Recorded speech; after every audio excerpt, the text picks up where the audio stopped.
ব্যাপারই না, বউ পিটাচ্ছে বরকে, এটা কোনো কেস নাকি? কোনো ব্যাপার না। যদি জেন্ডারটা অপোজিট হতো, মানে যদি বর বউকে পিটাতো তখন ভাই কেসে হতো। পুরুষদের ওই বড় জ্বালা, বউকে পিটালেও বলবে লোকে কাপুরুষ, আর বউয়ের হাতে মার খেলেও বলবে লোকে এ কেমন পুরুষ।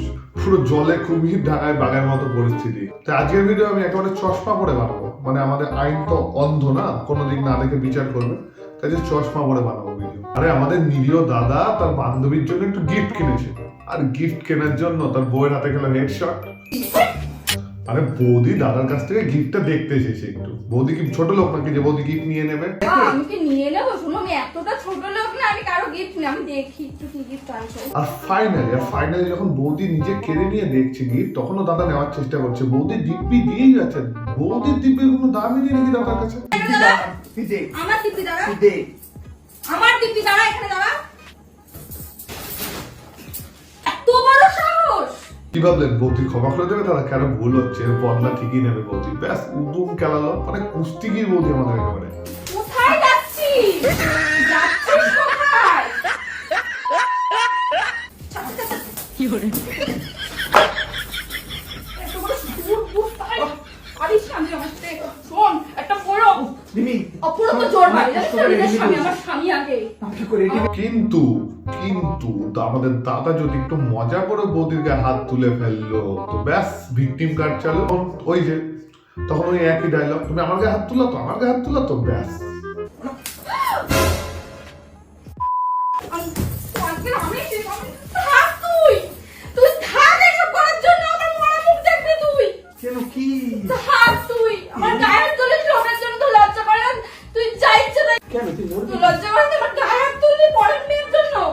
না ভেবো না, কিন্তু এটা শুধুমাত্র একটা ভিডিওর ব্যাপার। এরকম অনেক দাদা প্র্যাঙ্ক করে বৌদির উপর, আর বৌদির হাতে মার খায়। হাতে নাতে ধরেছি, সব জায়গা থেকে ব্লক করেছো। ব্লক তো করলে, ঘরে তো বউ, ওকে তো দুটো ঠ্যাং ধরবো, এরকম করে খাবে। তুই সারাদিন ঝামেলা করবি, ঠিকই হয়েছে, ভালো করেছিস। আমার সাথে মনে কিসের জন্য? বান্ধবী আসে কোথা থেকে বিয়ের পরে? খাবার করে মারি দেবো বান্ধবীটাকে। হুমকিগুলোর লেভেল শুনছো? পা ধরে ছিঁড়ে ফেলবো। মানে ভাবো তো একবার, কোনো বর তার বউকে অনলাইন অন ক্যামেরা এই কথা বলছে, তার অবস্থাটা কি হবে ভাবো।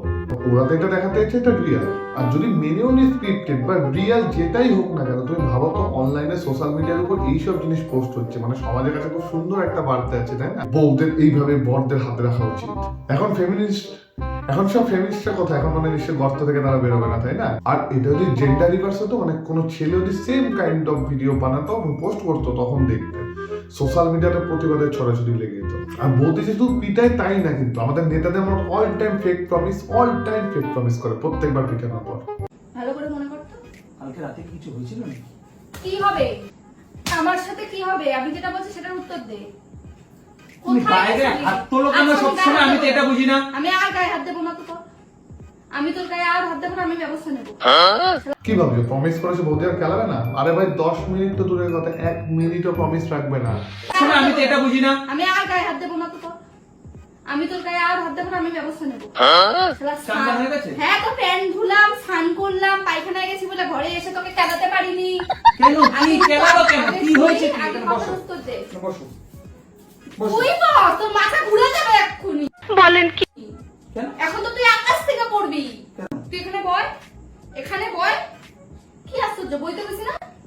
তোর আমি কইছি না তুই বয়। কি হয়েছে? কোথায় গেছিলি? মাঠে গেছিল। তোর সাথে কোন বন্ধু আছে তোর? কিসের বন্ধু? কোন বন্ধু?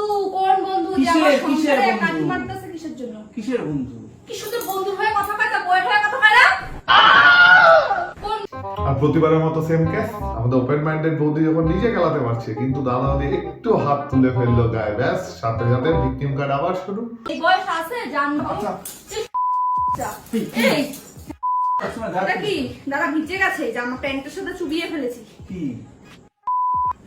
দাদা সব দেখাচ্ছি, আমি হাতে নাতে ধরেছি, দেখো অনেক ছেলেরাই চায়, আমার মতো অনেক ছেলেরাই চায় তার বউ যেন তার মায়ের মতো তাকে কেয়ার করে, টেক কেয়ার করবে, ভালোবাসবে, এরকম অনেকেই চায়, আমি নিজেও চাই। কিন্তু যদি এইরকম হয়, এরকম ভাবে খেলাবে আর বকবে, ভাই দরকার নেই, আমার তো দরকার নেই। এখানে বস, এখানে বস, চুপ করে বস। এখানে চুপ করে বস, এখানে চুপ করে বস, চুপ করে এখানটা বস, এখানে বস, আমি পড়াচ্ছি। ও জান, আমার জান বুইরা বেডা। দাদাটারও বড় জ্বালা, শুধু একতরফা market, no counter attack. Return তো করা যাবে না, কারণ করলে ভিকটিম কার্ডে একতরফা শুধু মার খাই গেছে। তো বাইরে যাবি 10 বার হয়তো খালি হাত পায়ে যাবি, আর যেই বন্ধু তোর মদত করছে না সেই বন্ধু তোমাদের মনে হতেই পারে যে দাদা তো মার কাছে, দাদা ডিভোর্স কেন ইচ্ছে না। আর দাদা যদি কখনো বলে ফেলে বৌদিকে ডিভোর্সের কথা, তাহলে বৌদি একদম ডাইরেক্ট তোমাকে জ্বালিয়ে মারবো। ডিভোর্স দেবো না, তোকে আমি জ্বালিয়ে পুড়িয়ে আচ্ছা তোকে আমি হাফ দেবো, তুই ডিভোর্সের সই কর। আমি একটা কোন আমার তোকেই লাগবে। কোনো ডিভোর্স হবে না বস। উল্টো জিজ্ঞাসা করছি যে আমি কি করেছি, এত কেলানোর পর বৌদির ব্যাপার জিজ্ঞাসা করছো। তুমি প্লিজ আমার ভিডিওটা দেখে নাও, দাদার কাছে যদি ভিডিওটা করছে দাদা প্লিজ তুমি বৌদিকে দেখিয়ে দিও বৌদি কি করেছে। আর যাতে খিস্তি মারছে সেগুলো তো আমি দিলামই না, কোনো আত্ম উপলব্ধি তো নেই, উল্টো বরং কি চা ঘুষ দিচ্ছে, চা ঘুষ দিয়ে ঝামেলা মেটাচ্ছে, মানে কেলাও আর চা খাওয়া, ঝামেলা শেষ। মাথা নষ্ট করিস না, কি না কি করে ফেলবো আমি। আর তুমি যা ইচ্ছা করো না ভাই, আমি তোমার সাথে কোনো সম্পর্ক না রাখলে তোমার ইচ্ছে কিছু করে আমি কিছু খাবো না। না না আমি কিছু।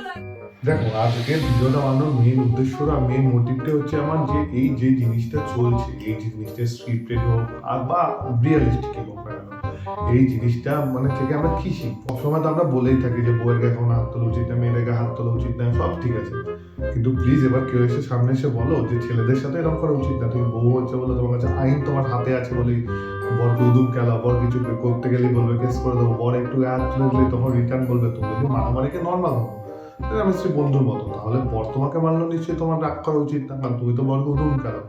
তো 1% যদি বর তোমাকে মেরে দেয় তাহলে তোমার কাছে তো নর্মাল ব্যাপার হয়, তখন তোমার তাহলে গায়ে লাগছে।